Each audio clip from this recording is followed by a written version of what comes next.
Welcome to Launchpad Education, another month and another monthly current affairs video. In videos के अंदर हम सारे महीने के सबसे ज़रूरी टॉपिक्स को, सबसे ज़रूरी करंट अफेयर्स इश्यूज को कॉम्प्रिहेंसिवली समझने की कोशिश करते हैं. As always we are going to start by seeing कि इस महीने में सबसे ज़रूरी इश्यूज कौन से थे. So these are the contents of this video. जो मुद्दा सबसे ज़्यादा न्यूज़ में था वो थे farmer protests.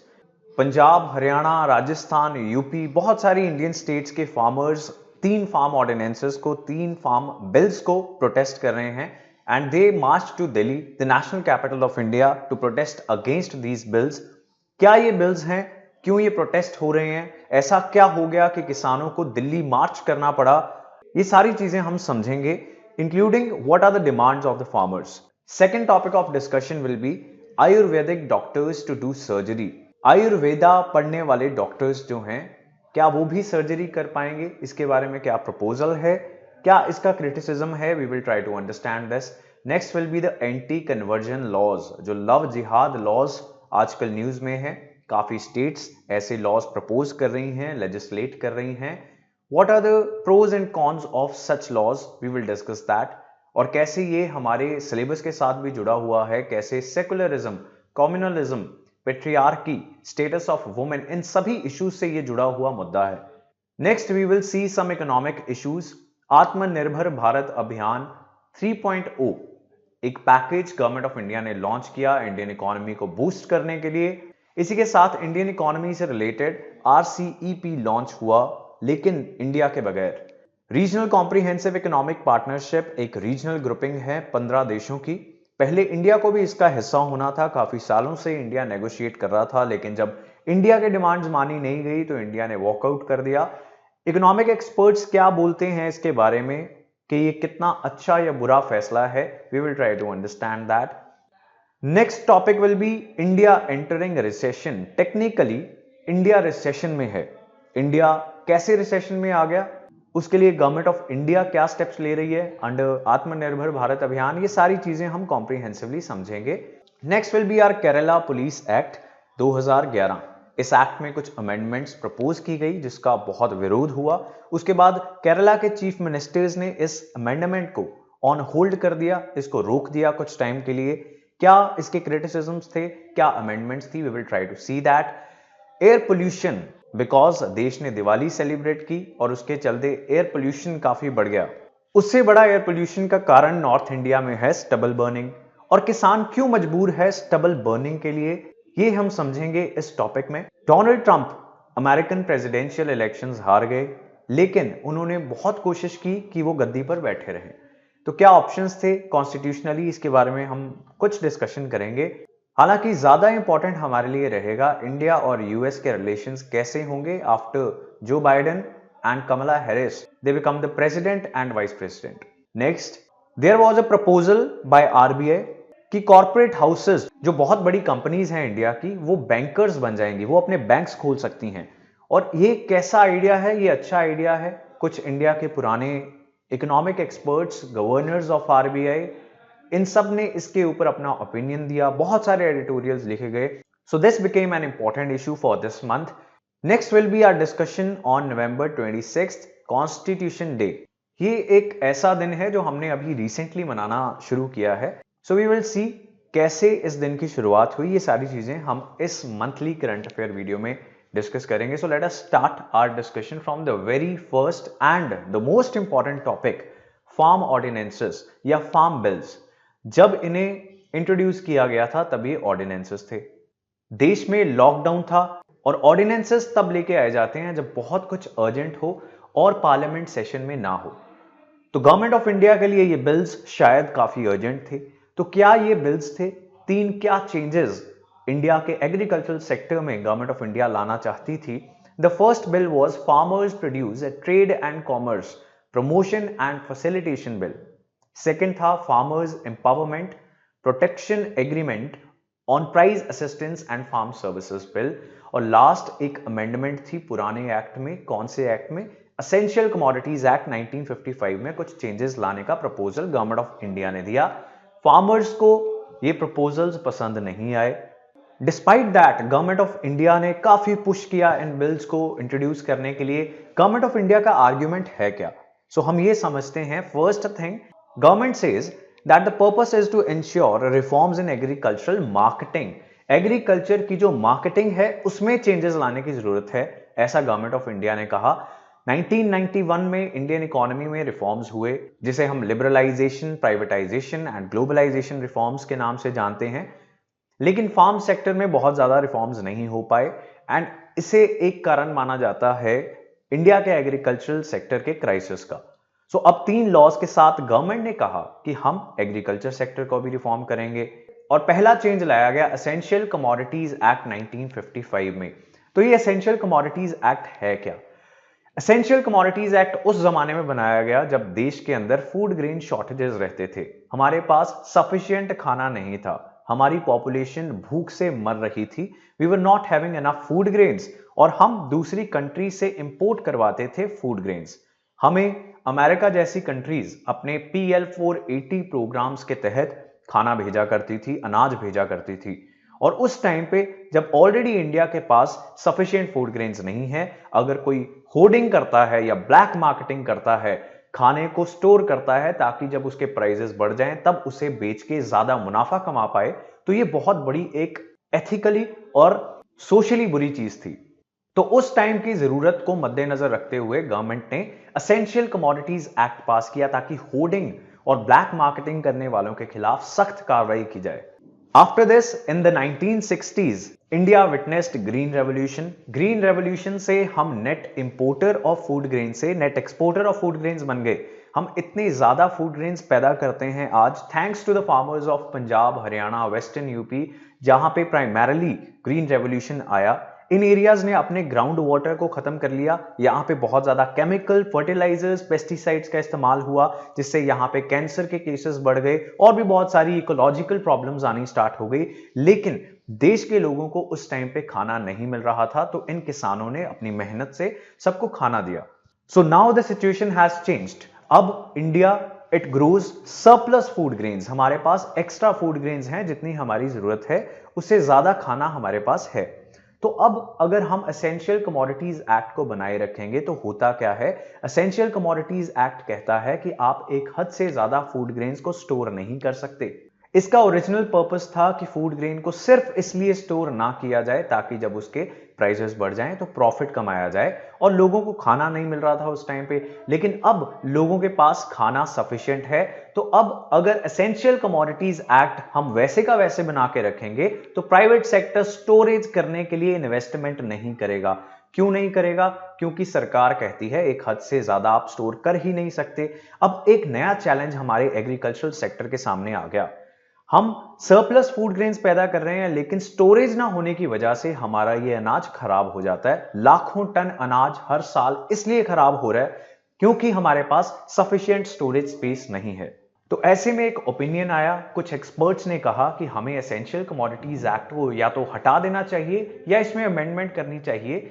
Otherwise private sector storage spaces में इन्वेस्टमेंट नहीं करेगा और स्टोरेज इंफ्रास्ट्रक्चर ना होने की वजह से हमारा अनाज खराब होता रहेगा। Some experts had this opinion that regulation of agricultural markets is now not desirable after we are food grain surplus. These changes जो गवर्नमेंट ऑफ इंडिया ने अब किए हैं, they seek to free markets from limitations imposed by the permits and mandis. The amendments will provide more choice to farmers. And सबसे बड़ी problem जो हमने अभी डिस्कस की, present over regulation prevents private sector to invest in the infrastructure. ये जो amendment है, it provides for a mechanism for regulation of agriculture food stuffs under extra ordinary circumstances. अब रेगुलेशन हो सकती है लेकिन सिर्फ एक्स्ट्रा ऑर्डिनरी सर्कमस्टांसेस में ही। और ये एक्स्ट्रा ऑर्डिनरी सर्कमस्टांसेस कौन से हैं? War, famine, natural disaster, extra ordinary price rise. इसका मतलब यह है कि अभी भी एसेंशियल कमोडिटीज एक्ट वैसे का वैसा बना रहेगा, उसमें कुछ चेंजेस लाए गए हैं। अब इन सर्कमस्टांसेस में ही रेगुलेशंस लगाई जा सकती हैं। प्राइवेट सेक्टर के लिए एक अच्छी चीज है, बिकॉज प्राइवेट सेक्टर को एक सर्टेनिटी रहेगी कि नॉर्मल सर्कमस्टांसेस में स्टोरेज स्पेस बनाने पर उनका नुकसान नहीं होगा, उनको स्टोरेज करने की इजाजत मिलेगी। Now this regulation will be based on a price trigger. अगर प्राइस बहुत ज्यादा बढ़ जाएगा, only then essential commodities act will be applied. और ये कितना प्राइस राइज होगा? 100% increase in the retail price of horticultural produce over the last 12 months और average retail price of last 5 years. तो ऐसा एक रूल बना दिया गया। अगर इस रूल की फुलफिलमेंट होगी तो ही एसेंशियल कमोडिटीज एक्ट फोर्स में आएगा। सिमिलरली अब यहां पे हमने बात की हॉर्टिकल्चरल प्रोडक्ट्स के लिए, बाकी एग्रीकल्चरल प्रोडक्ट्स के लिए भी इस अमेंडमेंट ने कुछ चीजें मेंशन कर दी। उसके अलावा एसेंशियल कमोडिटीज एक्ट फोर्स में नहीं आ पाएगा।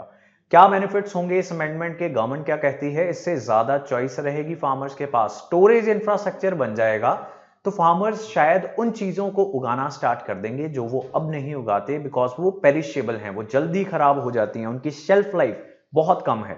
प्राइवेट इन्वेस्टमेंट आएगी फार्म सेक्टर में। जिस सेक्टर में भी प्राइवेट इन्वेस्टमेंट आई है उसने बहुत ग्रोथ किया है। We have seen this after the 1990s economic reforms in India. इसके अलावा freedom to produce, hold, move, sell will remove market distortions and ensure better prices. ये बेसिकली जो बेनिफिट है वो सभी 3 फार्म ऑर्डिनेंसेस से रिलेटेड है। It is not related only to essential commodities act. हम समझेंगे कैसे फार्मर के पास फ्रीडम आएगी to produce, to hold, to move, to sell, और कैसे मार्केट डिस्टॉर्शंस रिमूव होंगी। ऐसा ओपिनियन है गवर्नमेंट ऑफ इंडिया का। सेकंड जो बिल इंट्रोड्यूस किए गए हैं वहां पे हम आएंगे, farmers produce trade and commerce promotion and facilitation bill. ये एक बिल इंट्रोड्यूस किया गया। तो प्रेजेंट सिचुएशन क्या है एग्रीकल्चरल सेक्टर की? प्रेजेंट सिचुएशन में कुछ रिस्ट्रिक्शंस हैं फार्मर्स के ऊपर। वो जो एग्रीकल्चरल प्रोड्यूस करेंगे, जो फसल उगाएंगे, वो सिर्फ कुछ मंडियों में बेच सकते हैं। These are known as APMCs और agricultural produce marketing committees. Agricultural marketing is presently regulated by these APMC acts of state governments. हर एक स्टेट गवर्नमेंट का अपना APMC एक्ट है। वहां पे मंडियां बनती हैं, वहां पे लाइसेंसेस दिए जाते हैं कुछ मिडलमैन को, आड़तियास को, जो किसान से फसल खरीद सकते हैं। और ऐसी हजारों मंडियां इंडिया में हैं। इंडिया की एग्रीकल्चरल जो मार्केट है वो इन हजारों मंडियों में बंटी हुई है। ऐसी मंडीज जो हैं वो हजारों हैं। ऐसा नहीं है कि जितनी स्टेट्स हैं इंडिया में उतनी इकोनॉमीज हैं, अगर हम एग्रीकल्चरल इकोनॉमी की बात करें। सो ये जो हजारों मंडियां हैं, they restrict choice of farmers to sell as first sale can only be conducted under APMCs and through licensed agents of APMCs. तो ऐसा कहना है रमेश सिंह का, जिन्होंने इंडियन इकोनॉमी पे एक काफी फेमस सिविल सर्विसेज के लिए बुक लिखी है। This line is from that book. तो ये एक अच्छा फीचर नहीं है, लेकिन इसको चेंज क्यों हम नहीं कर पा रहे इतने सालों से? बिकॉज द मिडलमैन और द आरटीआर्स, they are financially and politically very powerful, और स्टेट गवर्नमेंट्स रिफॉर्म्स नहीं करती हैं बिकॉज वो इस लॉबी को नाराज नहीं करना चाहती। Now remember, this is one opinion. इससे कुछ लोग डिसएग्री करते हैं, including some farm leaders as well. तो इस सिचुएशन को चेंज करने के लिए गवर्नमेंट ऑफ इंडिया ने कुछ चेंजेस लेके आए। और गवर्नमेंट ऑफ इंडिया चाहती थी कि एग्रीकल्चरल इकोनॉमी में एक देश एक एग्रीकल्चरल मार्केट का प्रिंसिपल फॉलो किया जाए, सभी डिस्टॉर्शंस को खत्म कर दिया जाए। जैसे जीएसटी आने से पहले Indian economy different state economies में डिवाइडेड थी, और अब इंडिया एक इकोनॉमी बन चुका है, वैसे ही एग्रीकल्चर में भी करने की कोशिश इस बिल ने की। इससे होगा क्या? किसान के पास ज्यादा चॉइस आ जाएगी, वो जहां चाहे अपनी फसल को बेच सकता है, और इससे फार्म मार्केटिंग जो है वो कॉम्पिटिटिव हो जाएगी। इसमें कंपटीशन आएगा, किसान के पास ज्यादा चॉइस होगी। इंटर स्टेट और इंट्रा स्टेट, स्टेट के बीच में या डिफरेंट स्टेट्स के बीच जो एग्रीकल्चर ट्रेड करने में बैरियर्स थे वो रिमूव हो जाएंगे। Also this act it enables electronic trading. Digitally भी फसल को बेचा और खरीदा जा सकता है। There is a provision of separate dispute resolution mechanism for farmers. अब इसका फायदा क्या होगा? फार्मर्स को अच्छे दाम मिलेंगे और अच्छी सर्विसेज मिलेंगी, क्योंकि अभी मंडियों में किसानों को अच्छी सर्विसेज नहीं मिलती। क्यों नहीं मिलती? बिकॉज एक ही मंडी के पास किसान को अगर जाके अपना फसल को बेचना है तो उस मंडी को टेंशन नहीं है, उसे कंपीट नहीं करना बाकी मंडियों के साथ, तो वो अपनी सर्विसेज, अपना इंफ्रास्ट्रक्चर इंप्रूव नहीं करते। दूसरा बेनिफिट इस बिल का एज पर गवर्नमेंट इज कि फार्मर प्रोड्यूस वो सरप्लस एरिया से डेफिसिट एरियाज में आसानी से मूव कर पाएगा, क्योंकि अब डिस्टॉर्शंस कम होंगी, बैरियर्स कम होंगे और मार्केटिंग कॉस्ट भी कम होंगी। जब भी कंपटीशन बढ़ता है, सर्विसेज अच्छी होती हैं, कॉस्ट्स कम होती हैं, as you have seen in the telecom industry in India, जितना कंपटीशन इंटरनेट के प्राइसेस उतने कम। Now moving on to the third bill, farmers empowerment and protection agreement on price assurance and farm services bill. ये bill है contract farming को लेके। Contract farming क्या चीज है? अगर किसान किसी बड़ी कंपनी से जो पोटैटो चिप्स बनाती है उससे कॉन्ट्रैक्ट कर ले कि जब हमारी फसल उग जाएगी तो हम आपको ही बेचेंगे, अभी फसल बीजनी भी किसान ने शुरू नहीं की है, तो वो कंपनी शायद किसान को रॉ मटेरियल्स भी प्रोवाइड कर दे, बीज भी प्रोवाइड कर दे, अच्छी सर्विसेज, अच्छी ट्रेनिंग भी प्रोवाइड कर दे और किसान अपनी फसल उस कंपनी को बेच देगा। इससे फायदा किसको होगा? फायदा होगा कंपनी को और किसान को। मान लो अगर फसल बहुत कम हो जाती, खराब हो जाती, तो उसके दाम बहुत बढ़ जाते बिकॉज उसकी सप्लाई कम हो जाती और कंपनी को बहुत महंगे प्राइस पे उस फसल को खरीदना पड़ता। सिमिलरली अगर बहुत ज्यादा फसल हो जाए, अगर ग्लट हो जाए इकोनॉमी के अंदर, ओवर सप्लाई हो जाए किसी फार्म प्रोड्यूस की, तो उसके प्राइसेस गिर जाते हैं क्योंकि उतनी डिमांड फार्मर को नहीं मिल पाती और ऐसे में किसान का नुकसान हो जाएगा बिकॉज उसे अच्छी फसल उगाने के बावजूद अच्छा प्राइस नहीं मिलेगा। तो पहले ही अगर कॉन्ट्रैक्ट कर लिया जाए एक डिसाइडेड प्राइस पे, तो दोनों का ये जो प्राइस रिस्क है वो खत्म हो जाएगा। So this bill, it empowers farmers by eliminating intermediaries and directly engaging with the processors, wholesalers, large retailers और exporters। तो डायरेक्टली किसान इन सभी लोगों से जिनके पास फाइनली फसल पहुंचती है उसकी, उनसे कॉन्ट्रैक्ट कर पाएगा, उनसे डील कर पाएगा, बीच में इंटरमीडियरीज जो हैं वो रिमूव हो जाएंगे। This will also reduce the risk of price fluctuations for buyers as well as sellers. Also, as I told you, big companies they support the farmer with modern technology, inputs, finances, etc. So ये भी एक किसान के लिए फायदा होगा, लेकिन ऐसा नहीं है कि सिर्फ फायदे होंगे किसान के लिए। इंडिया में किसान 80% से ज्यादा बहुत छोटे हैं और उनके पास इतनी कैपेसिटी नहीं है कि अगर मान लें कंपनी किसी वजह से फसल लेने से मना कर देती है तो वो किसान कहां जाएगा? गवर्नमेंट ने कहा कि डिस्प्यूट रेजोल्यूशन मैकेनिज्म में जाएगा, लेकिन कंपनी के लिए आएंगे बहुत बड़े लॉयर्स और किसान उसे अफोर्ड नहीं कर पाएगा। तो हो सकता है किसान और बड़ी प्रॉब्लम्स में फंस जाए, उसे केसेस हैंडल करने पड़े अगर कंपनी उनको कॉन्ट्रैक्ट ब्रीच करने के लिए या फिर अच्छी क्वालिटी प्रोड्यूस ना करने के लिए कोर्ट ले जाए। और जो एसेंशियल कमोडिटीज एक्ट की अमेंडमेंट है उसका क्या कंसर्न है? द कंसर्न इज दैट इससे होर्डिंग करना, ब्लैक मार्केटिंग करना और आसान हो जाएगा। और क्या कंसर्न्स हैं फार्मर्स के? These steps are a move towards liberalization and privatization of farming। तो गवर्नमेंट को इस चीज का डर है। इस चीज का डर क्यों है? प्राइवेटाइजेशन अगर हो भी जाए तो फार्मर को इस चीज की चिंता क्यों है? फार्मर को चिंता है इस पॉइंट से रिलेटेड, फार्मर को चाहिए एमएसपी। एमएसपी कहां पे मिलती है? फार्मर को एमएसपी मिलती है मंडियों के अंदर, एपीएमसीज के अंदर। गवर्नमेंट ऑफ इंडिया फसलों पे मिनिमम सपोर्ट प्राइस प्रोवाइड करती है, वो मिलती है एपीएमसीज में। और गवर्नमेंट ने अब कह दिया कि अब आप प्राइवेट सेक्टर में या कहीं भी जाके अपनी फसल को बेच सकते हो, लेकिन प्राइवेट सेक्टर में उसे एमएसपी नहीं मिलेगा। और एक और पॉइंट जो है यहां पे वो ये है कि अगर किसान मंडियों के बाहर कहीं पे भी अपनी फसल को बेच दे तो वहां पे उसको कोई भी फीस या कोई चार्ज नहीं देना पड़ेगा। तो ऐसे में होगा क्या? सभी किसान इस फीस को और इस चार्ज को अवॉइड करने के लिए मंडियों के बाहर अपनी फसल को बेचेंगे और कुछ सालों में अगर मंडियों में कोई भी अपनी फसल को नहीं बेचेगा तो मंडियां खत्म हो जाने का डर किसानों को है। और अगर ये मंडियां खत्म हो गई तो एमएसपी देगा कौन? और एमएसपी रिजीम ही कोलैप्स कर सकती है। ये सबसे बड़ा डर है किसान यूनियंस को, सभी किसानों को जो प्रोटेस्ट कर रहे हैं। अभी जो प्राइवेट प्लेयर्स हैं वो भी जो अपना प्राइस डिसाइड करते हैं वो डिसाइड करते हैं on the basis of minimum support price given to the farmers in the APMC mandis. और अगर मंडियां ही नहीं रहेंगी तो प्राइवेट प्लेयर अपने प्राइसेस कैसे डिसाइड करेगा? इसके बारे में किसान को कुछ भी बताया नहीं गया। और क्या कंसर्न्स हैं इन बिल्स से related? There are some concerns that food corporation of India, जो इंडिया में सभी फूड ग्रेन्स को स्टोरेज करता है, और पीडीएस पब्लिक डिस्ट्रीब्यूशन सिस्टम, जहां से सभी गरीब परिवारों को कुछ अनाज गवर्नमेंट ऑफ इंडिया प्रोवाइड करती है, इन सब को रिप्लेस करने की तैयारी सरकार कर रही है। And this will be replaced by cash transfers. अगर कैश ट्रांसफर्स इंट्रोड्यूस कर दिए जाते हैं तो किसान को यह डर है कि उनकी फसल प्रोक्योर नहीं की जाएगी। उनकी फसल प्रोक्योर की जाती है फूड कॉर्पोरेशन ऑफ इंडिया और बाकी कुछ स्टोरेज एजेंसीज हैं वो इस फसल को स्टोर करते हैं और फाइनली पीडीएस सिस्टम के थ्रू ये लोगों में बांट दी जाती है। तो इसको अगर कैश ट्रांसफर से रिप्लेस कर दिया जाए, गरीबों को डायरेक्टली कैश दे दिया जाए, उसके कुछ बेनिफिट्स होंगे, जरूर होंगे, लेकिन किसान को ये डर है कि फिर एमएसपी पे फसल खरीदने की सरकार को जरूरत नहीं रहेगी। एंड ग्लोबल एक्सपीरियंस क्या बताता है हमें कि जहां पे भी बड़े प्राइवेट प्लेयर्स एग्रीकल्चर सेक्टर में एंटर किए हैं, चाहे वो अमेरिका हो, चाहे वो ब्राजील हो, चाहे वो फ्रांस हो, वहां पे इन सभी बड़े प्लेयर्स ने कार्टल्स, मोनोपोलीज, डुओपोलीज क्रिएट कर ली हैं।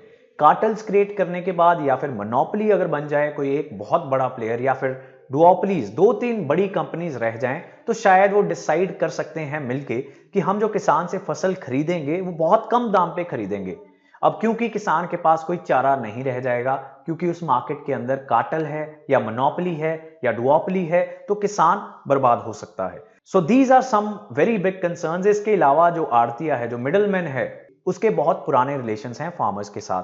फार्मर्स अपने दुख सुख आड़तिया के साथ शेयर करता है और ये रिलेशन भी टूट जाएगा क्योंकि आड़तिया रेलेवेंट नहीं रहेगा।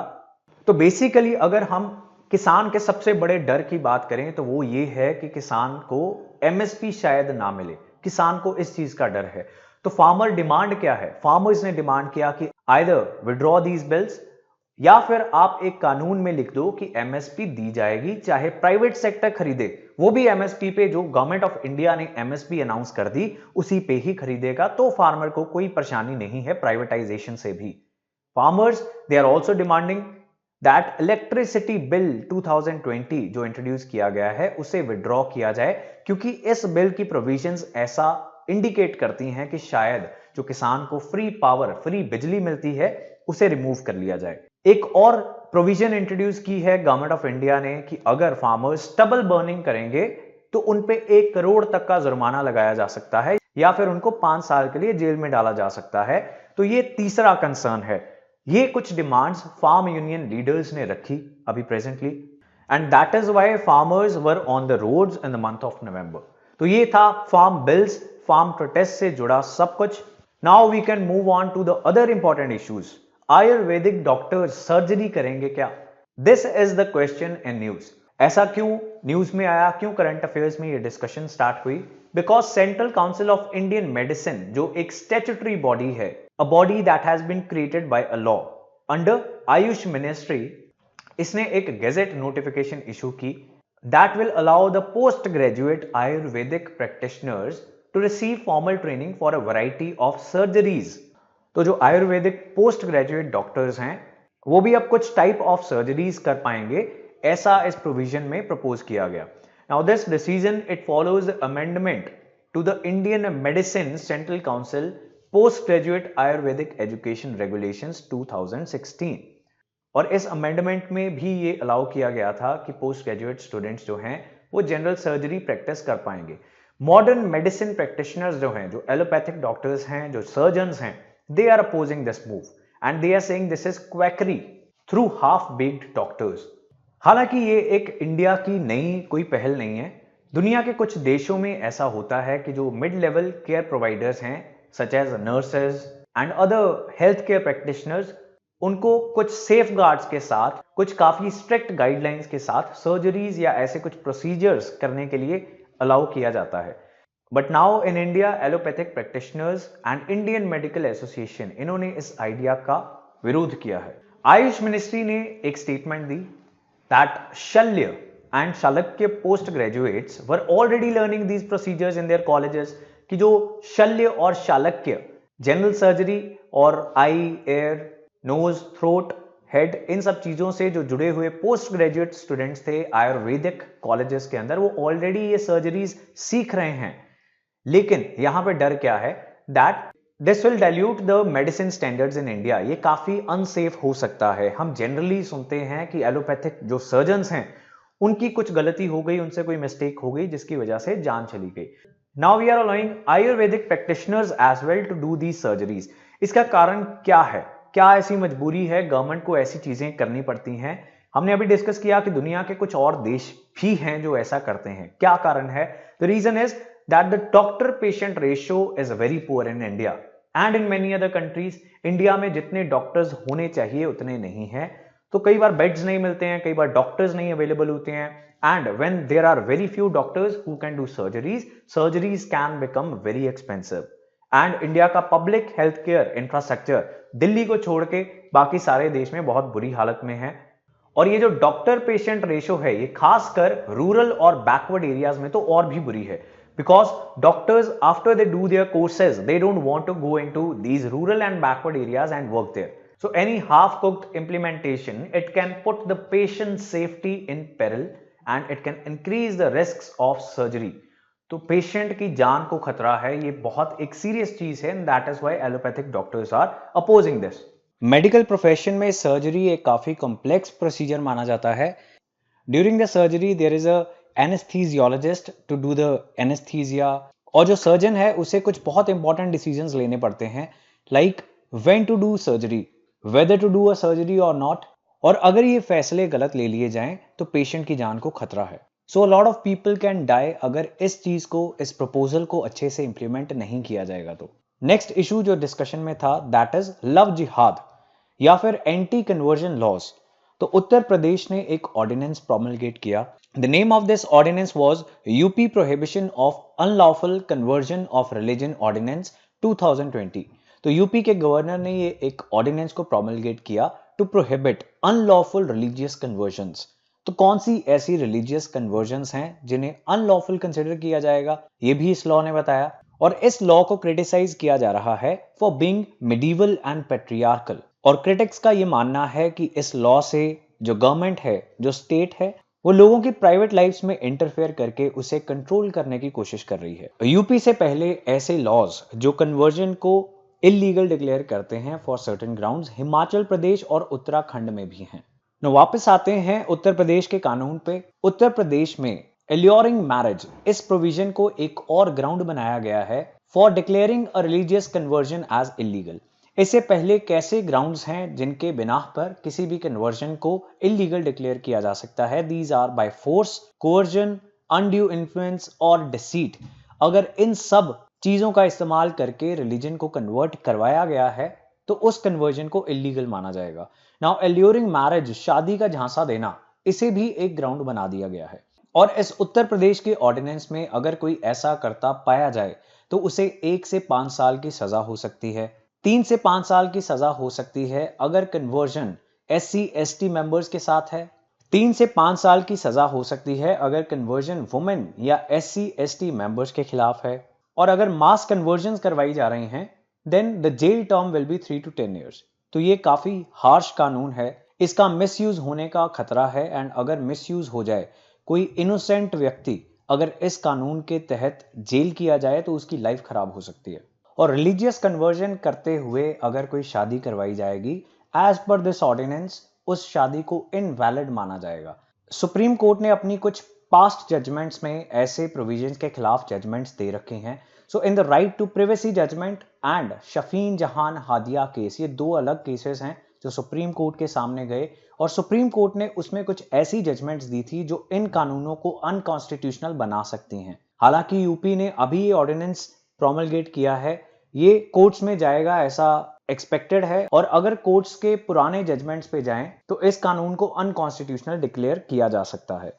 तो सुप्रीम कोर्ट ने अपने पुरानी जजमेंट्स में क्या कहा था? उन्होंने कहा that it would be no more constitutional to use marriage as a ground for prohibiting conversion as it involves right of privacy, choice and marital freedom. तो शादी का बहाना करके आप रिलीजियस कन्वर्जन को प्रोहिबिट नहीं कर सकते, बिकॉज इसमें लोगों की, सिटीजन्स की प्रिवेसी, उनकी पर्सनल लाइफ को लेके चॉइसेस और उनकी मैरिटल फ्रीडम इन्वॉल्व है, और स्टेट इसमें इन्फ्रिंज नहीं कर सकती। इसी के साथ एक और प्रोविजन है यूपी के ऑर्डिनेंस में जिसमें किसी भी व्यक्ति को जो अपना धर्म परिवर्तन करवाना चाहता है या चाहती है, उसको अपना इंटेंशन टू कन्वर्ट पहले डिक्लेयर करना पड़ेगा। So there is a provision to declare the intent to convert in advance. अब इसके रिलेटेड भी हिमाचल हाई कोर्ट की एक जजमेंट है जिसमें ऐसी ही एक प्रोविजन को स्ट्राइक डाउन कर दिया गया था। सो हिमाचल हाई कोर्ट ने एक ऐसी प्रोविजन जिसमें अपना इंटेंट बताना था इन एडवांस कि हम कन्वर्ट करने वाले हैं, उस प्रोविजन को हिमाचल हाई कोर्ट ने स्ट्राइक डाउन कर दिया, बिकॉज हिमाचल हाई कोर्ट का मानना था that this will be a violation of the right to keep one's faith a secret. तो अगर कोई इंडियन सिटीजन अपने रिलीजन को, अपने धार्मिक बिलीफ्स को सीक्रेट रखना चाहता है तो स्टेट उसे जबरदस्ती ये नहीं कह सकती कि आप अपना इंटेंट टू कन्वर्ट डिक्लेयर करो, उसके रीजंस डिक्लेयर करो. That will be unconstitutional. Now the next question is what is love जिहाद. लव जिहाद क्या चीज है, कैसे सडनली इंडिया की सोसाइटी में ये इतनी बड़ी डिबेट स्टार्ट हो गई. तो जो लोग लव जिहाद में मानते हैं उनके लिए ये एक इंटरनेशनल इस्लामिस्ट कॉन्स्पिरेसी है, ये एक इंटरनेशनल साजिश है और बहुत प्लानिंग के तहत कुछ चीजें की जा रही हैं अंडर लव जिहाद. और ये क्या चीजें हैं कि जो मुस्लिम मेन हैं वो अनसस्पेक्टिंग हिंदू वुमेन, भोली भाली हिंदू लड़कियों को बहला फुसला के उनसे शादी कर लेते हैं. So Muslim men they seduce unsuspecting Hindu women into marriage, convert them into Islam and use them as child producing factories. तो क्या पर्पस है लव जिहाद का as per the people who believe in this, कि जो मुस्लिम लड़के हैं वो हिंदू लड़कियों को फंसाते हैं, उनका धर्म परिवर्तन करते हैं और उनको बच्चे पैदा करने वाली फैक्ट्रीज के तौर पर इस्तेमाल करते हैं. क्यों करते हैं? The ultimate purpose is India में मुस्लिम्स को मेजॉरिटी में लेके आना और हिंदूज को माइनॉरिटी में लेके आना. हालांकि अगर हम गवर्नमेंट ऑफ इंडिया का सेंसस देखें उसमें जो प्रोपोर्शन ऑफ डिफरेंट रिलीजन्स है it is almost same since independence, तो उसमें बहुत ज्यादा बदलाव नहीं आया.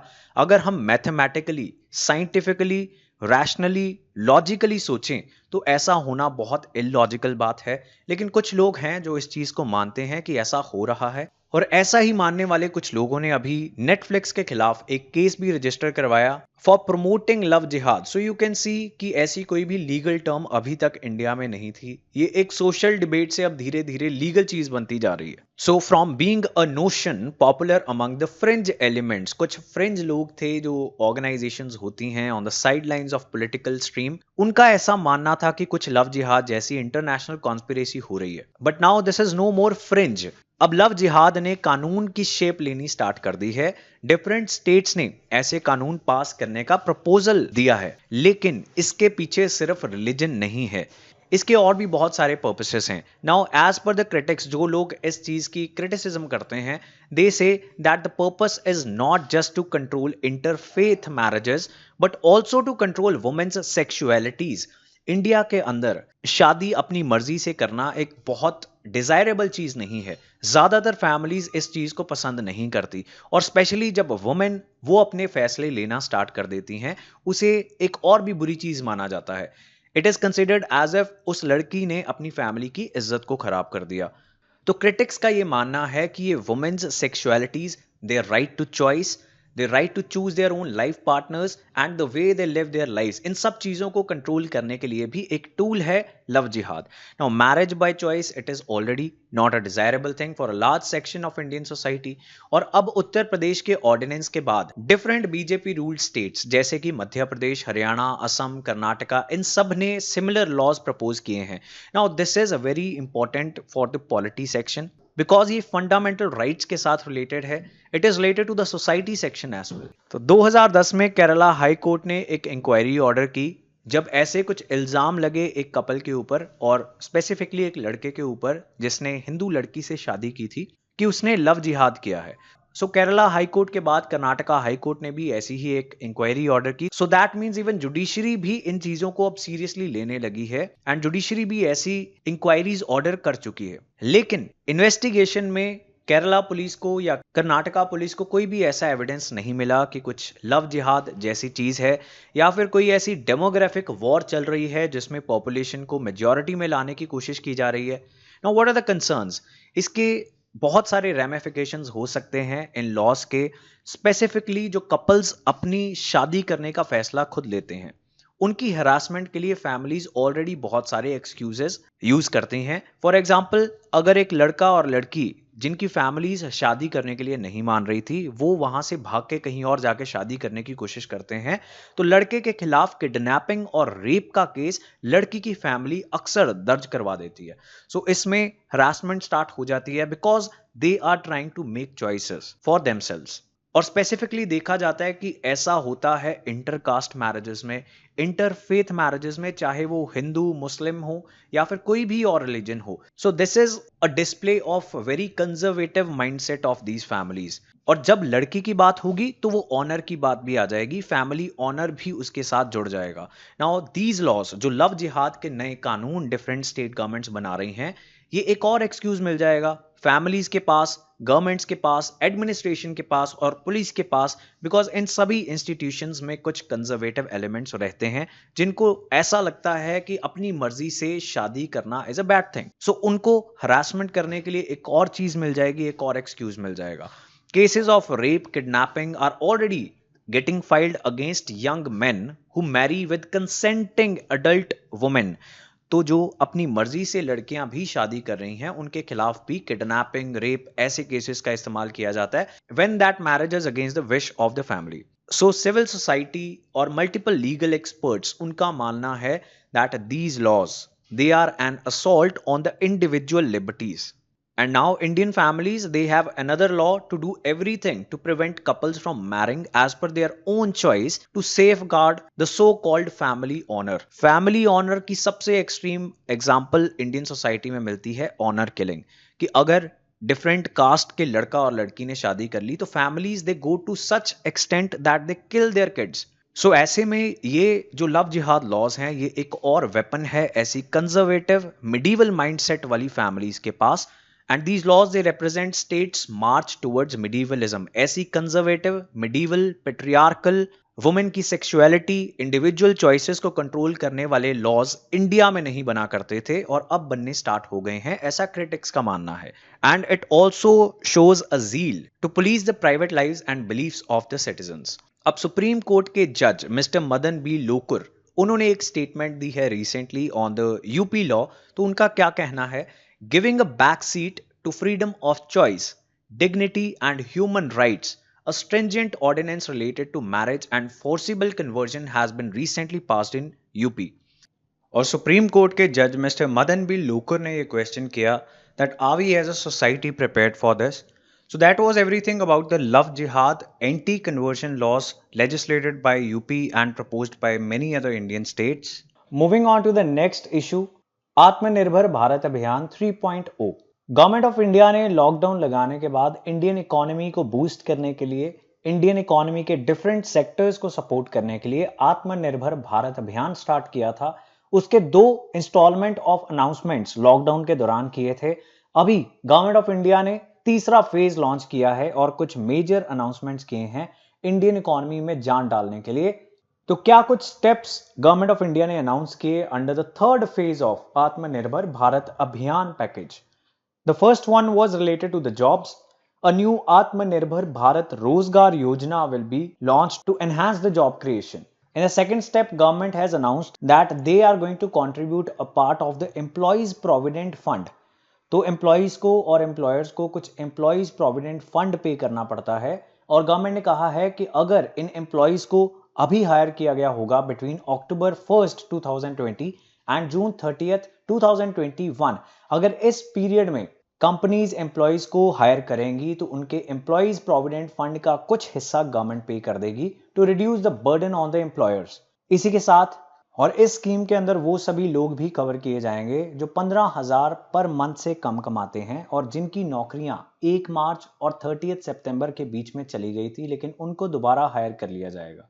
और जिन फर्म्स में 50 से ज्यादा एम्प्लॉइज काम करते हैं उनको कम से कम 5 और लोगों को हायर करना पड़ेगा to be covered under this scheme. So this is the Atmanirbhar Bharat Rozgar योजना. नेक्स्ट अनाउंसमेंट थी फार्मर्स के लिए. गवर्नमेंट ने 65,000 करोड़ की फर्टिलाइजर सब्सिडी अनाउंस की. 10,000 करोड़ प्रधानमंत्री गरीब कल्याण रोजगार योजना के लिए अनाउंस किए गए और इसमें मनरेगा से जुड़े हुए, प्रधानमंत्री ग्राम सड़क योजना से जुड़े हुए काम करवाए जाएंगे जिससे एसेट्स भी बिल्ड हो जाएंगे एंड लोगों को नौकरियां भी मिलेंगी. अगली अनाउंसमेंट थी सैलरी टैक्स पेयर से रिलेटेड. तो सैलरी टैक्स पेयर्स के लिए कुछ इनकम टैक्स रिलीफ है अगर वो 2 करोड़ या उससे कम का रेजिडेंशियल यूनिट खरीदते हैं, घर खरीदते हैं. तो इसमें रिलीफ ये है कि जो इनकम टैक्स एक्ट में कुछ परमिसिबल रेट ऑफ डिफरेंस होता है between the circle rate and the agreement value. On papers जो प्रॉपर्टी की वैल्यू है और जिस वैल्यू पे एग्रीमेंट हुआ है उसमें कुछ डिफरेंस रहता है और इनकम टैक्स एक्ट में 10% तक का डिफरेंस अलाउड होता है, इसको इंक्रीज करके 20% कर दिया गया है for the sale of new units till June 30, 2021। तो रियल एस्टेट सेक्टर को बूस्ट करने की कोशिश है, यहाँ पे जॉब्स को बूस्ट करने की कोशिश है।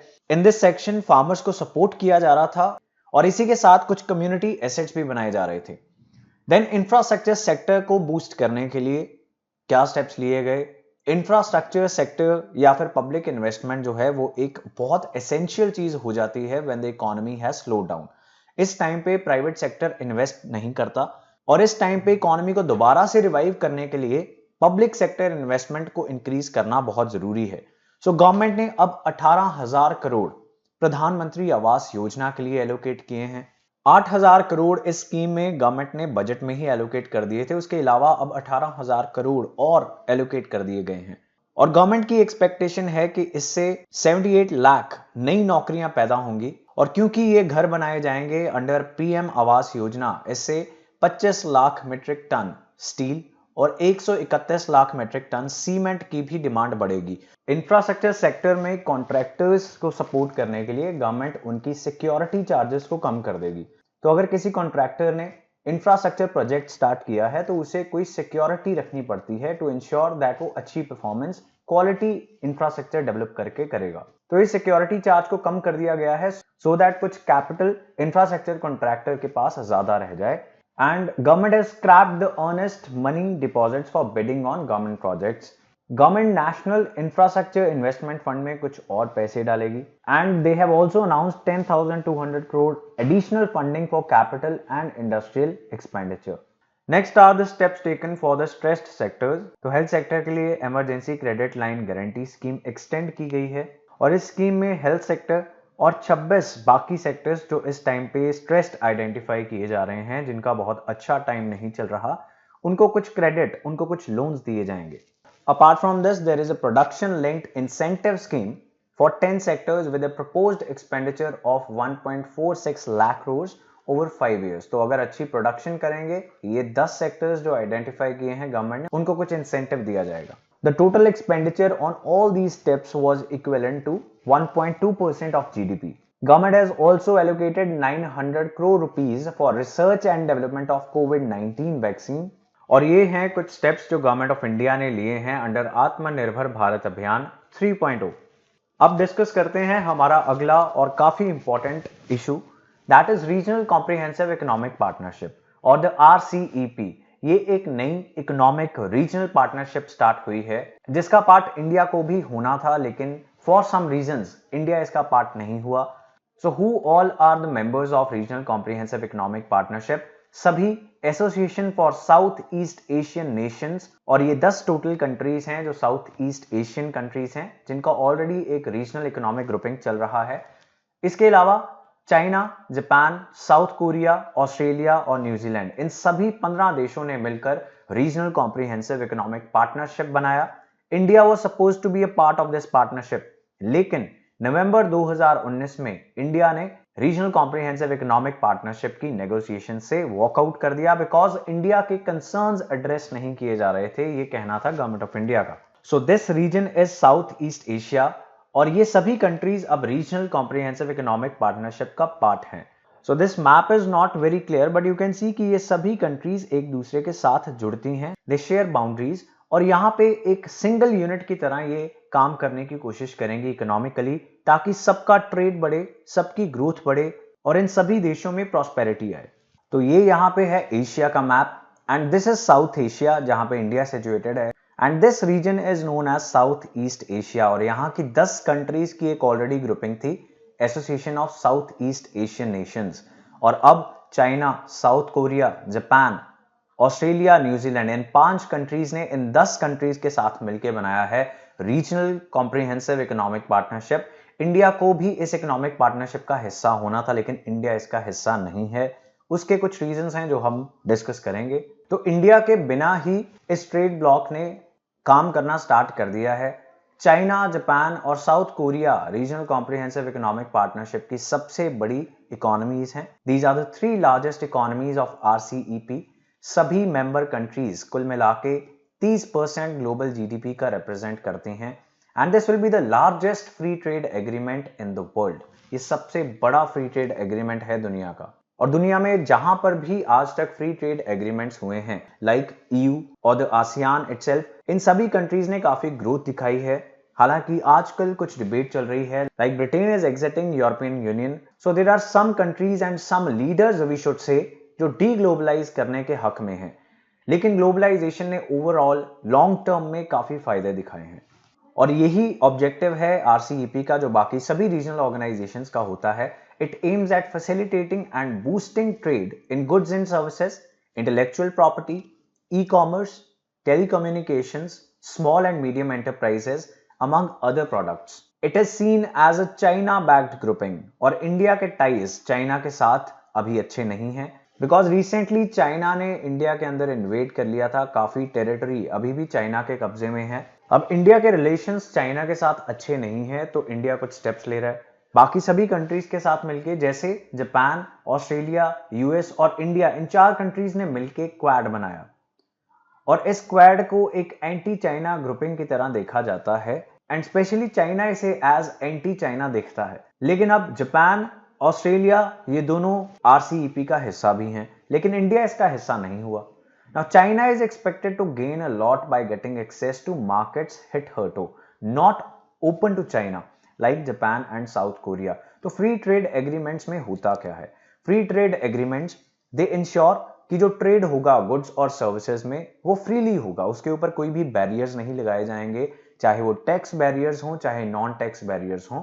और इसी के लिए ऐसी रीजनल पार्टनरशिप्स की जाती हैं, ऐसे फ्री ट्रेड एग्रीमेंट्स साइन किए जाते हैं ताकि बैरियर्स कम हो जाएं और जब बैरियर्स कम होंगे तो ट्रेड गुड्स और सर्विसेज में और बढ़ जाएगा और जब बिजनेस बढ़ेगा, ट्रेड बढ़ेगा तो ओवरऑल इकोनॉमिक ग्रोथ भी बढ़ेगी। That is the idea behind these free trade agreements. तो अब चाइना जो मैन्युफैक्चरिंग हब है दुनिया का, जिसकी कैपेसिटी को कोई भी मैच नहीं कर सकता, उसको इन सभी कंट्रीज की मार्केट का एक्सेस मिल जाएगा और अपनी कैपेसिटीज का इस्तेमाल करते हुए ऐसा हो सकता है कि चाइना अपने प्रोडक्ट से इन सब कंट्रीज की मार्केट्स को फ्लड कर दे। तो चाइना को तो काफी एडवांटेज होगी। बाकी सभी कंट्रीज के साथ चाइना का कोई ना कोई फ्री ट्रेड अरेंजमेंट था, जापान और साउथ कोरिया के साथ नहीं था। अब वहां की मार्केट भी चाइना को फ्रीली अवेलेबल हो जाएगी। इंडिया अगर इस पार्टनरशिप का हिस्सा बनना चाहेगा तो उसे दोबारा से मेंबरशिप के लिए अप्लाई करना पड़ेगा। So now our question should be that अगर चाइना को इतना फायदा होगा तो बाकी कंट्रीज क्यों इसका हिस्सा बन रही हैं?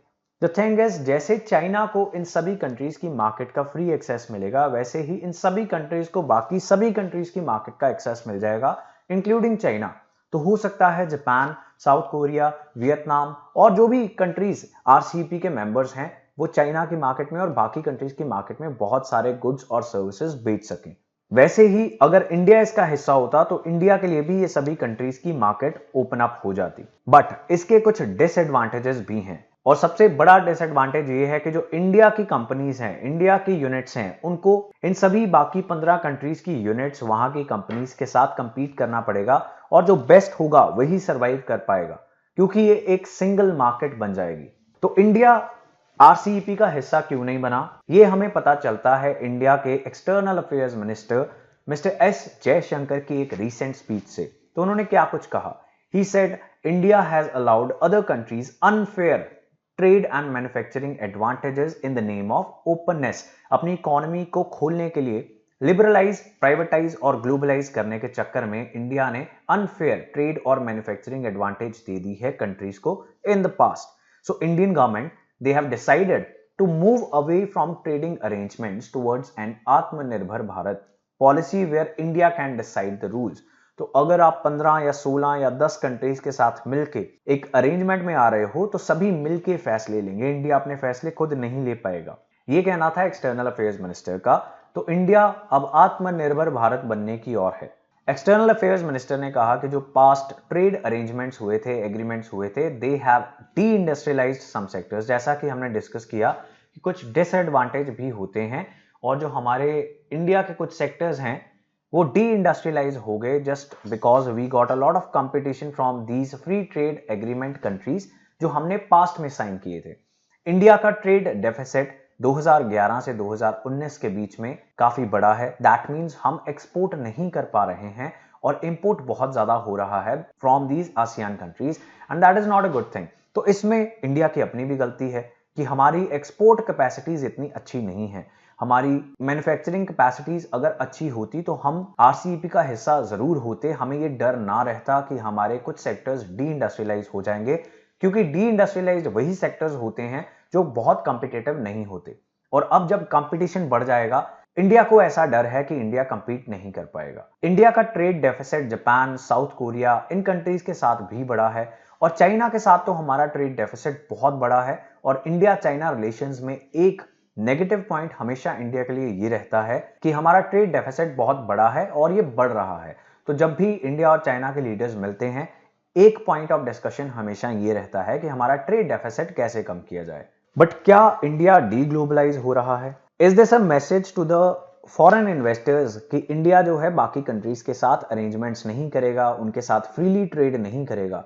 तो अगर किसी मल्टीनेशनल कंपनी ने डिसीजन लेना है कि वो अपनी मैन्युफैक्चरिंग यूनिट कौन सी कंट्री में खोले, इंडिया में, बांग्लादेश में, वियतनाम में, ये सभी कंट्रीज ऐसी हैं जहां पे सरकारें काफी कोशिश कर रही हैं कि इन्वेस्टमेंट आए, अपने ईज ऑफ डूइंग बिजनेस को अच्छा करने की कोशिश कर रही हैं। तो अगर Vietnam is a part of RCEP, तो वहां पे मैन्युफैक्चरिंग यूनिट लगाने का मतलब है कि सभी 15 देशों की मार्केट फ्रीली अवेलेबल हो जाएगी। लेकिन इंडिया को अभी ऐसी एडवांटेज नहीं है। सो शायद जो फॉरेन इन्वेस्टर है वो वियतनाम को या बांग्लादेश को या जो भी कंट्री आरसीईपी का हिस्सा है उसको थोड़ी सी प्रेफरेंस दे दे। बट प्रेजेंटली इंडियन गवर्नमेंट का ऐसा व्यू नहीं है।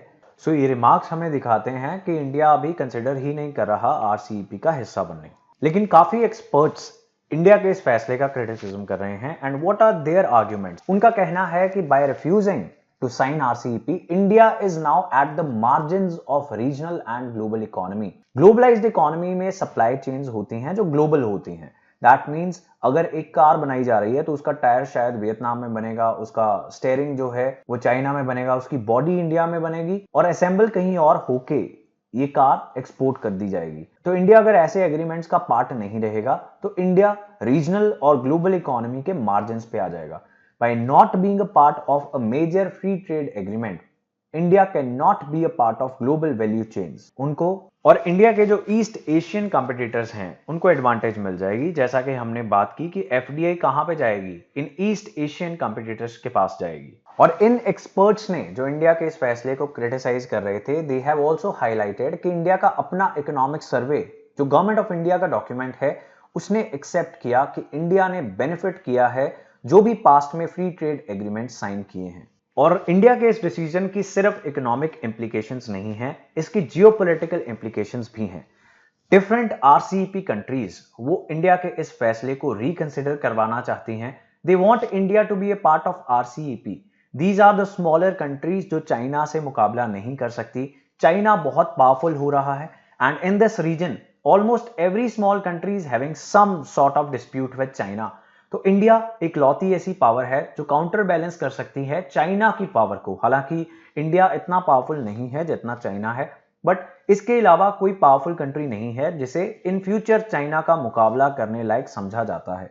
तो ये सारी कंट्रीज चाहती हैं कि इंडिया लीडरशिप ले in RCEP and in Asia as well, so that China का जो ये एग्रेसिव एटीट्यूड है इसे थोड़ा सा शांत किया जाए, चाइना अपने आप को कंट्रोल में रखे। So these were the different sides of arguments related to regional comprehensive economic partnership. Moving on to the next topic, India enters recession. Indian economy technically recession में enter कर गई.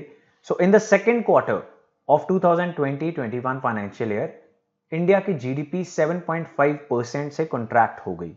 2020-21 फाइनेंशियल ईयर के पहले quarter में India की GDP 23.9% contract हुई थी। So दो successive quarters of negative growth हमने एक्सपीरियंस किए हैं and that is what is known as recession. So India has now technically entered recession after 2 successive quarters of negative growth. So this is the data that has been released by National Statistical Office, Ministry of Statistics and Program Implementation. तो ये ministry है और ये agency है जो इस data को release करती है, जीडीपी के डाटा को रिलीज करती है, ग्रॉस वैल्यू एडेड के डाटा को रिलीज करती है। तो यहां पे कुछ डाटा लिखा हुआ है।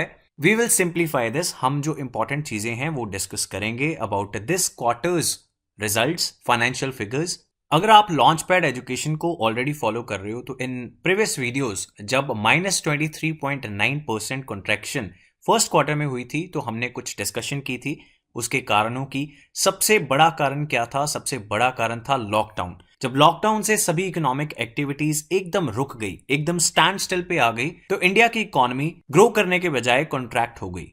और यही स्टोरी दुनिया की ज्यादातर कंट्रीज की थी। सभी कंट्रीज ने लॉकडाउन लगाया और उसकी वजह से कॉन्ट्रैक्शन होनी स्टार्ट हो गई। Moving on to our discussion, now the economists are saying that India technically recession में एंटर कर चुका है। सो यहां पे सवाल है कि रिसेशन क्या चीज है? Recession is a period when in 2 successive quarters the GDP is negative. तो अगर 2 continuous quarters में GDP contract करेगी तो उस इकोनॉमी को टेक्निकली रिसेशन में माना जाएगा। Now India has entered in recession, which is not a good news, but यहाँ पे कुछ अच्छी न्यूज भी है। वो क्या न्यूज है?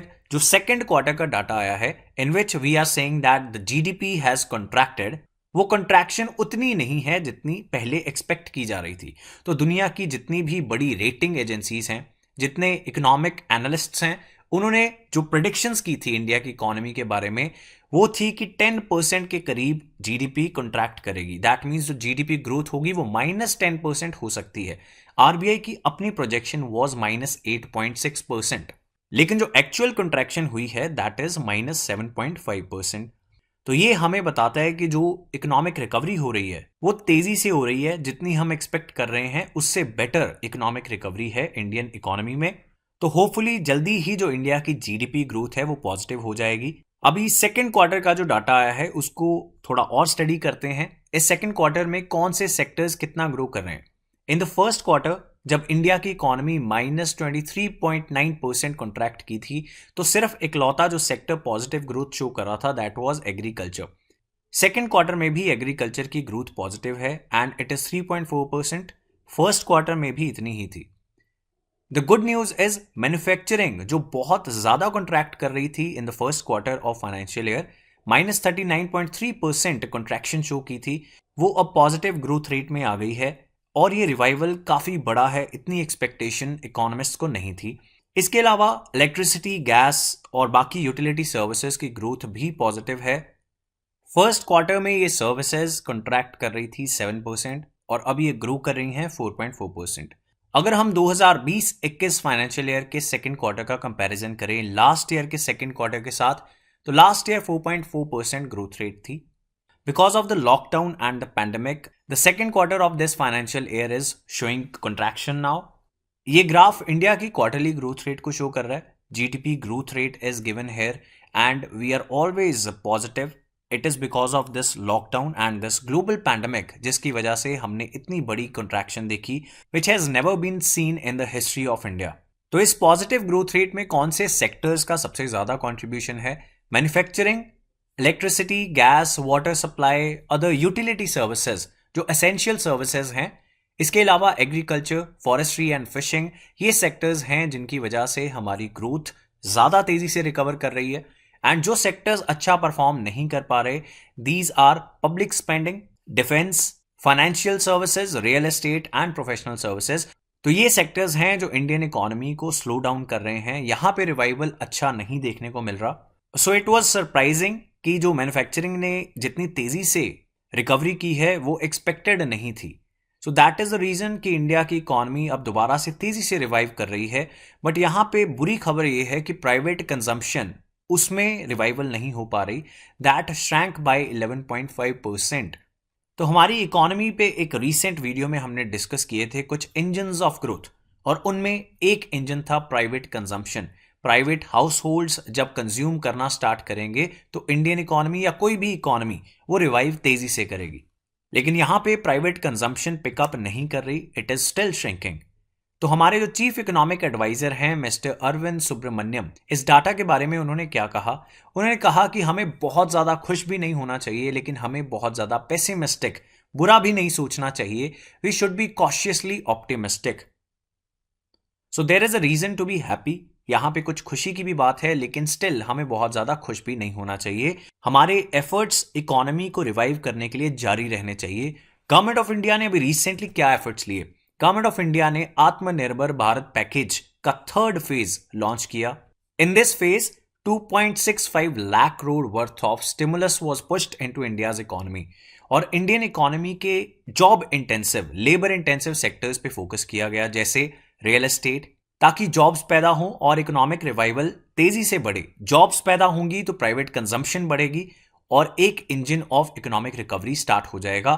और अब तक के पैकेजेस में जो आत्मनिर्भर Bharat package government of India ने डिफरेंट इंस्टॉलमेंट्स में अनाउंस किया है, लॉकडाउन के दौरान पहला फेज लॉन्च किया था और सभी फेजेस को मिला के आत्मनिर्भर भारत पैकेज जो स्टिमुलस प्रोवाइड किया है गवर्नमेंट ऑफ इंडिया ने, that is equal to 15% of the GDP of India. Next issue जो डिस्कशन में था that is Kerala police act. So इस इशू में केरला सरकार ने केरला पुलिस एक्ट को अमेंड किया और कुछ ऐसे सेक्शंस इसमें ऐड किए जिससे पुलिस को अनब्राइडल्ड, अनकंट्रोल्ड पावर्स दे दी गई कि अगर कोई भी व्यक्ति ऐसी कोई बात एक्सप्रेस करता है या डिससेमिनेट करता है that is threatening, abusive, humiliating और defamatory to any other person, तो स्टेट पुलिस उसके खिलाफ सख्त एक्शन ले सकती है। नाउ सिविल सोसाइटी ने इस बिल का काफी विरोध किया। Why? This bill was labelled draconian by various sections. उसका कारण यह था कि ऐसे जो वेग बिल्स होते हैं इसका मिसयूज होना बहुत इजी हो जाता है।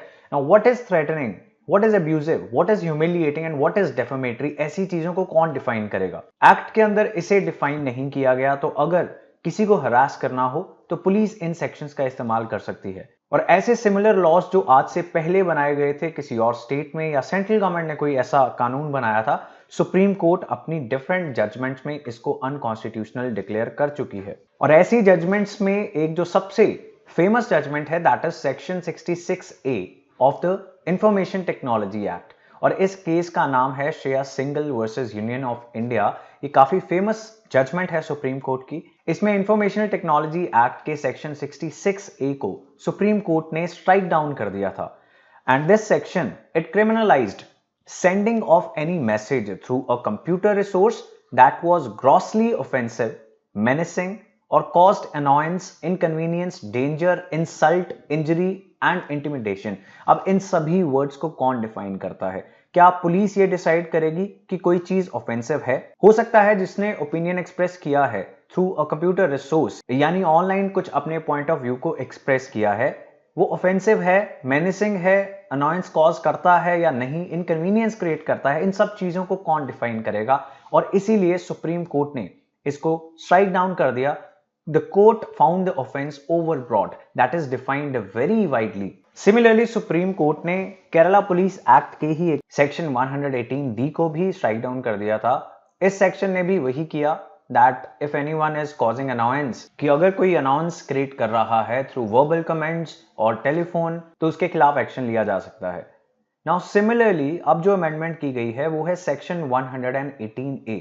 इस सेक्शन को ऐड कर दिया गया है केरला पुलिस एक्ट में एक ऑर्डिनेंस इंट्रोड्यूस करके, और इस ऑर्डिनेंस ने आईपीसी जो इंडियन पीनल कोड है, क्रिमिनल पीनल कोड है, इन दोनों को अमेंड करके ये चेंजेस केरला पुलिस एक्ट में लाए हैं। लेकिन ऐसी अमेंडमेंट्स के लिए एक तो सेंट्रल गवर्नमेंट का असेंट, उनकी परमिशन भी जरूरी है, एंड सेकंड केरला गवर्नमेंट का बहुत क्रिटिसिज्म हुआ एक और ऐसा ही एक्ट इंट्रोड्यूस करने के लिए जिससे लोगों के एक्सप्रेस करने के फंडामेंटल राइट को सप्रेस करना बहुत आसान हो जाएगा। तो केरला स्टेट गवर्नमेंट का काफी क्रिटिसिज्म हुआ, तो केरला ने इस एक्ट को होल्ड पे डाल दिया, अभी इसको आगे नहीं लेके जाया जाएगा। But this was discussed a lot in the newspapers, so that is why we are discussing this.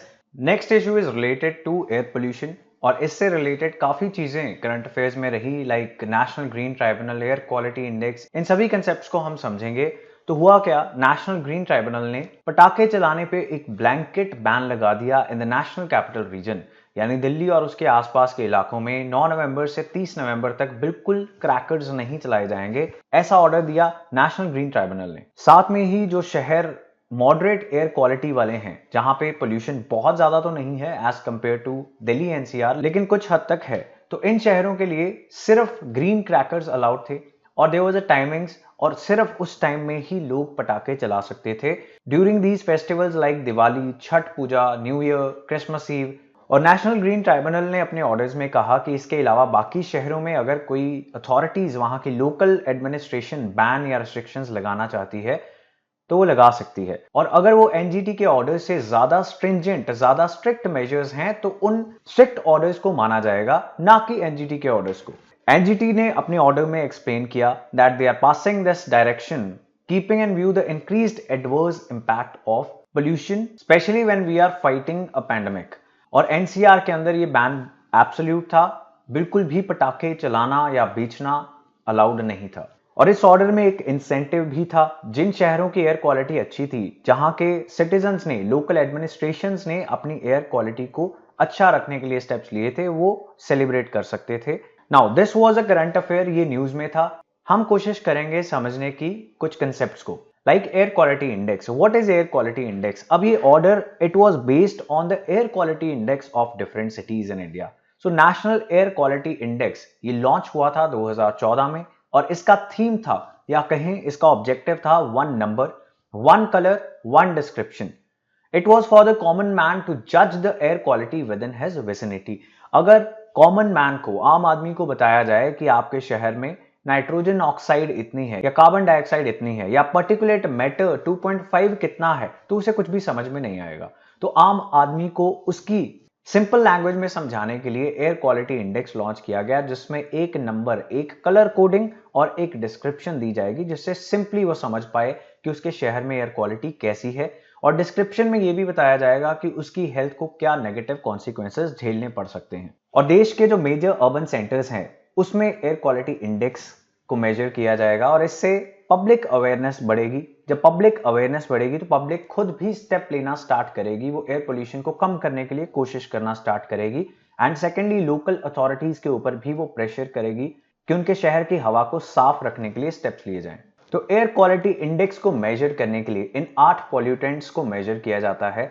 These are particulate matter 10, particulate matter 2.5, nitrogen dioxide, sulphur dioxide, carbon monoxide, ozone, ammonia, lead.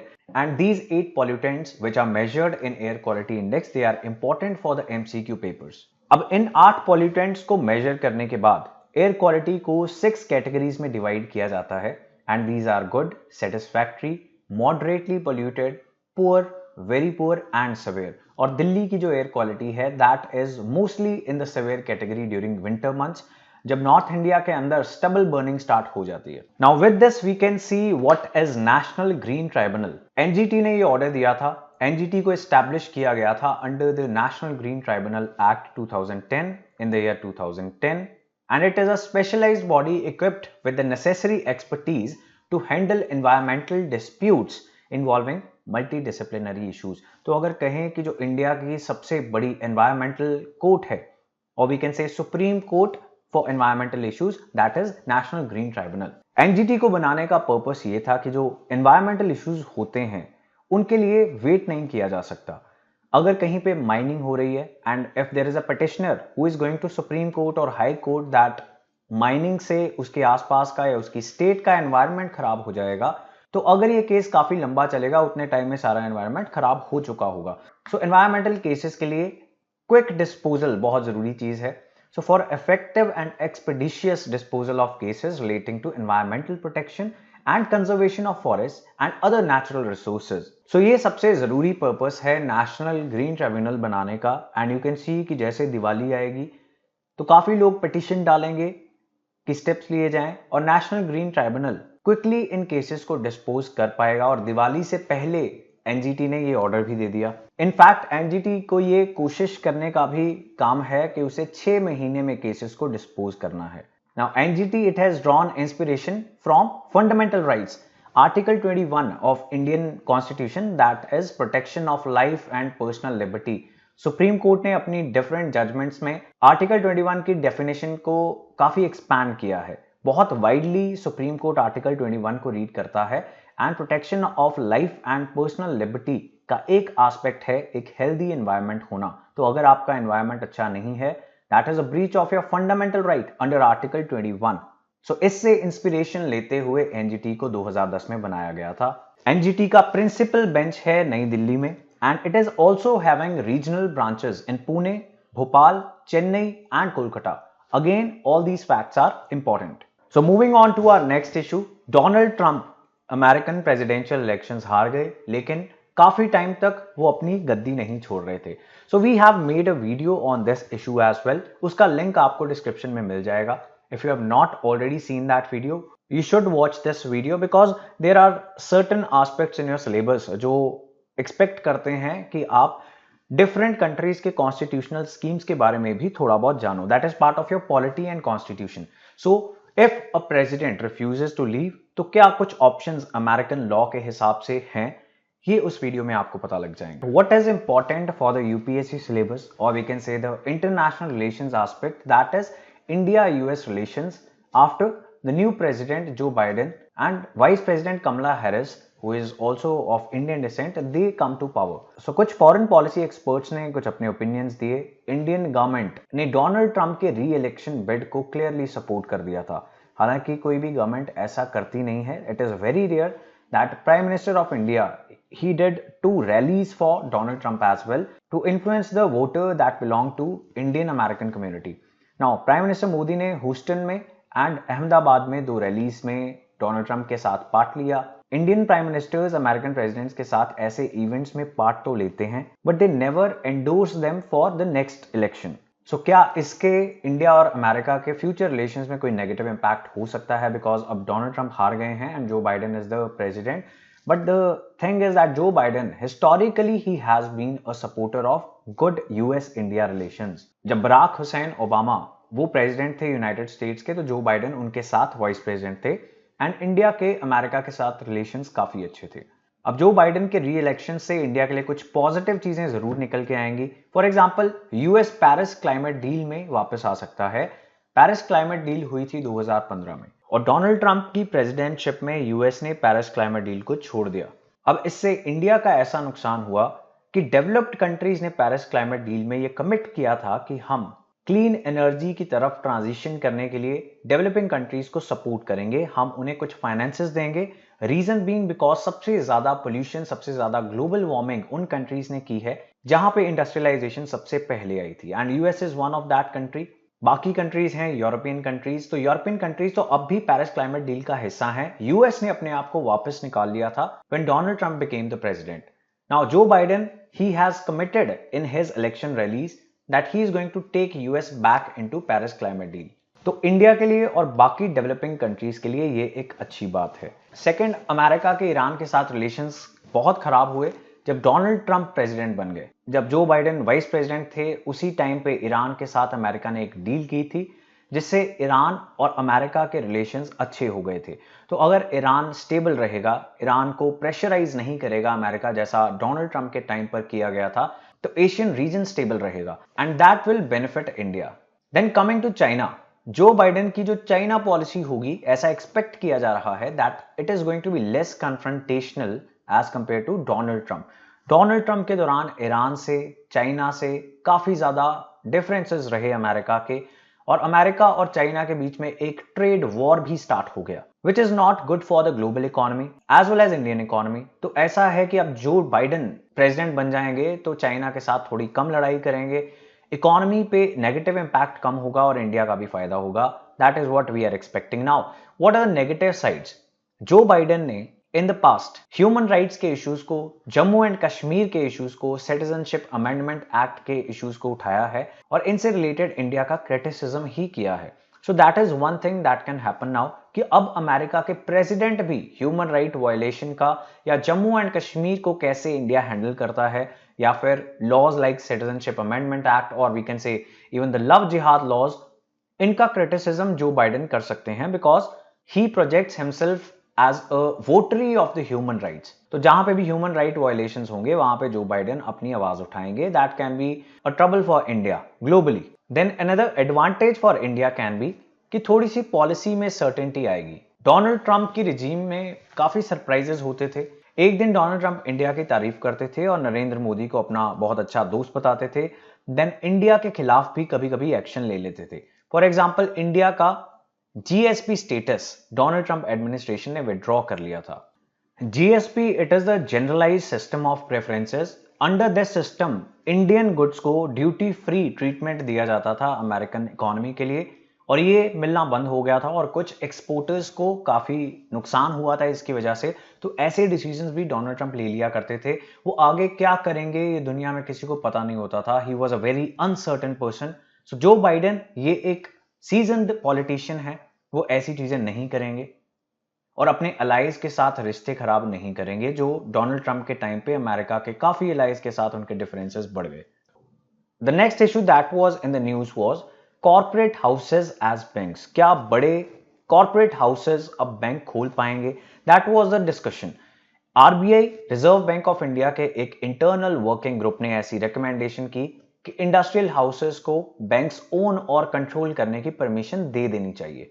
और इसका काफी criticism हुआ, specially जो economists हैं India के, जो in the past chief economic advisers रह चुके हैं, गवर्नमेंट ऑफ इंडिया के फाइनेंस सेक्रेटरी रह चुके हैं, उन्होंने इस चीज को क्रिटिसाइज करते हुए कहा that we believe that this step would be a grievous mistake, one that would seriously set back Indian economic and political development. Accordingly, we urge that this proposal be shelved. और जिस report में ऐसी permission देने की recommendation दी गई थी, उसमें भी इस आइडिया का क्रिटिसिज्म था। तो जिस आरबीआई के इंटरनल वर्किंग ग्रुप ने ऐसी रिकमेंडेशन दी है, उसने जितने भी एक्सपर्ट्स से बात की, उन सभी एक्सपर्ट्स ने एक को छोड़ के इस फैसले के खिलाफ बात कही। All the experts but one, they were of the opinion that large corporate houses should not be allowed to promote a bank. So we need to understand two things here. First, RBI के internal working group ने ऐसा recommendation दिया ही क्यों? तो इसका benefit क्या है? Benefit is that industry owned banks, they are going to increase the supply of credit which is low and growing very slowly.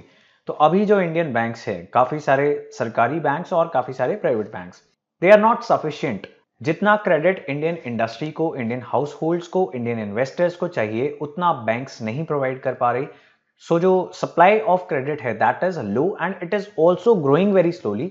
तो अगर बड़ी इंडस्ट्रीज, बड़े corporate houses like Ambanis, Adanis and other corporate houses, industrial houses, अगर वो banks खोल लेंगे तो वो काफी पैसा लेके आएंगे और इस पैसे से जो क्रेडिट सप्लाई है उसकी पेस इंक्रीज हो पाएगी। Now why are so many experts criticising this decision? कुछ कंसर्न्स हैं and these concerns are not related to India. दुनिया भर में ऐसे कंसर्न्स हैं, बहुत बड़ी बड़ी इकोनॉमीज, अमेरिका, यूरोपियन इकोनॉमीज, वो भी ऐसी परमिशन नहीं देती हैं कि बड़े कॉर्पोरेट हाउसेस बैंक्स खोल सकें। क्यों ऐसा है? Concerns are that banks which are owned by these houses, these big industrial houses, they can engage in connected lending. Now what is this connected lending? ये क्या है? अपने connections को पैसे दे देना। बैंक्स में आम आदमी अपने डिपॉजिट्स रखेगा, अपनी मेहनत की कमाई रखेगा और उसकी प्रोटेक्शन सरकार की जिम्मेदारी है। अगर कॉर्पोरेट हाउसेस बैंक्स खोल लेंगे तो वो अपने कनेक्शंस को पैसा लैंड करना स्टार्ट कर देंगे and they are not going to be on the basis of merit. तो अगर ऐसा होगा, अगर ये बैंक्स कनेक्टेड लैंडिंग करेंगे तो हो सकता है दे ओवर फाइनेंस सम रिस्की एक्टिविटीज जो अदरवाइज वो ना फाइनेंस करते, लेकिन क्योंकि उनके कनेक्शंस हैं तो उनको पैसा दे देंगे एंड इससे बैंक के नॉन परफॉर्मिंग एसेट्स बढ़ जाएंगे और अल्टीमेटली पूरा बैंक ही खतरे में आ सकता है। और जो डिपॉजिटर्स ट्रस्ट करके अपना पैसा बैंक को देके गए थे, प्रॉब्ली उनका डिपॉजिट सारा खराब हो जाए and they will get nothing back. और अगर बैंक फेल होगा, कोई भी बैंक फेल होगा, तो इकोनॉमी को भी उसका नुकसान होगा। नेक्स्ट डिसएडवांटेज कॉर्पोरेट हाउसेस अगर बैंक्स खोल लें उसका ये होगा कि इससे जो एग्जिट है फर्म्स का वो काफी डिले किया जा सकता है। Imagine there is a firm जो बैंकरप्ट हो चुकी है या होने वाली है एंड आइडियली अगर मेरिट पे जाएं, अगर कनेक्शंस को ना देखें तो उस फर्म को जल्दी से बंद करके जो कैपिटल, जो मशीनरी उसमें स्ट्रक है उसको निकाल लेना चाहिए और इकोनॉमी में बेटर चीजों के लिए लगाना चाहिए। इनफैक्ट वर्ल्ड बैंक का ईज ऑफ डूइंग बिजनेस जो इंडेक्स है उसका एक पैरामीटर यही है कि कितनी जल्दी इकोनॉमी में वीक फर्म्स, इनएफिशिएंट फर्म्स बंद की जा सकती हैं। So if it takes a lot of time for a firm to exit, that is not a good thing. और अगर ऐसी लैंडिंग होती रहेगी, एक इनएफिशिएंट फर्म को पैसे मिलते रहेंगे क्योंकि उनको जानने वाले कोई व्यक्ति का बैंक है, that is not going to be very good for the economy. और इसीलिए दुनिया के ज्यादातर देश कॉर्पोरेट हाउसेस को ऐसी परमिशन नहीं देते कि वो बैंक्स को खोलें, लेकिन आरबीआई की एक ग्रुप ने जस्ट एक रिकमेंडेशन की है। सो ये सारी डिस्कशन उसी वजह से स्टार्ट हो गई। Now you know what are the risks associated with this, that is why countries they are not allowing this. Now हमारा लास्ट इशू जो है वो हमें डिस्कस करना है, दैट इज कॉन्स्टिट्यूशन डे। अभी रिसेंटली 2015 में हमने इस डे को मनाना स्टार्ट किया। What is the significance behind this date? It is related to your polity and somewhat also related to your history. तो 2015 में यूनियन कैबिनेट ने एक नया कॉन्स्टिट्यूशन डे मनाने के लिए अनाउंसमेंट की नवंबर 26 को हम कॉन्स्टिट्यूशन डे मनाते हैं and the purpose of this constitution day is to promote the constitutional values amongst citizens. 2015 से हमने कॉन्स्टिट्यूशन डे मनाने का फैसला लिया बिकॉज 2015 में हम 125th बर्थ एनिवर्सरी मना रहे थे बाबा साहेब अंबेडकर की, who was the chairman of the drafting committee of the constitution. तो कॉन्स्टिट्यूशन को ड्राफ्ट करने का जो काम था वो इस कमेटी ने पूरा किया था और इसके चेयरमैन थे Baba Saheb Ambedkar. Other members of this committee were Jawaharlal Nehru, Vallabh Bhai Patel, Shyama Prasad Mukherjee and some other members. इन सभी ने मिलकर हमारे कॉन्स्टिट्यूशन को लिखा था। सो गवर्नमेंट ने 2015 में नवंबर 26 को कॉन्स्टिट्यूशन डे बना दिया। इससे पहले इस दिन को हम नेशनल लॉ डे के रूप में मनाते थे। Baba Saheb Ambedkar, he was also the first law minister of India. Now the importance of November 26, it is connected to the Constituent Assembly and the way India wrote its constitution. Constituent Assembly वो body थी जिसने India का constitution लिखना था। इसका पहला session हुआ था दिसंबर 9th 1946 को and this was attended by 207 members and 9 of these members were female members. Drafting committee के चेयरमैन, जैसा कि हमने डिस्कस किया, डॉक्टर अंबेडकर थे। ड्राफ्टिंग कमेटी के अलावा 17 और कमेटीज थी कॉन्स्टिट्यूएंट असेंबली की। कॉन्स्टिट्यूएंट असेंबली का जो लास्ट सेशन हुआ था वो हुआ था नवंबर 26 1949 को और ये है इंपॉर्टेंस इस दिन की। इस दिन को कॉन्स्टिट्यूशन अडॉप्ट किया गया था। तो कॉन्स्टिट्यूशन को अडॉप्ट किया नवंबर 26 1949 को और constitution came into effect on January 26 1950। तो ऐसा क्यों हुआ कि नवंबर 26 को कॉन्स्टिट्यूशन अडॉप्ट कर लिया था लेकिन उसको इफेक्ट में नहीं लाया गया। उसको इफेक्ट में लाया गया 2 महीने बाद 26 जनवरी 1950 को। इसका भी एक हिस्टोरिकल कारण था। जनवरी 26 एक काफी इंपॉर्टेंट दिन था इंडिया की फ्रीडम स्ट्रगल के लिए। So it was chosen as the day जिस दिन हम अपने कॉन्स्टिट्यूशन को इफेक्ट में लेके आएंगे बिकॉज इंडियन नेशनल कांग्रेस ने अपने पूर्ण स्वराज रेजोल्यूशन में 26 जनवरी को पहला इंडिपेंडेंस डे मनाने का फैसला लिया था। सो ये थे इस महीने के सभी current affairs. To not miss such very important videos on current affairs, subscribe to this channel. Thank you for watching and have a great day.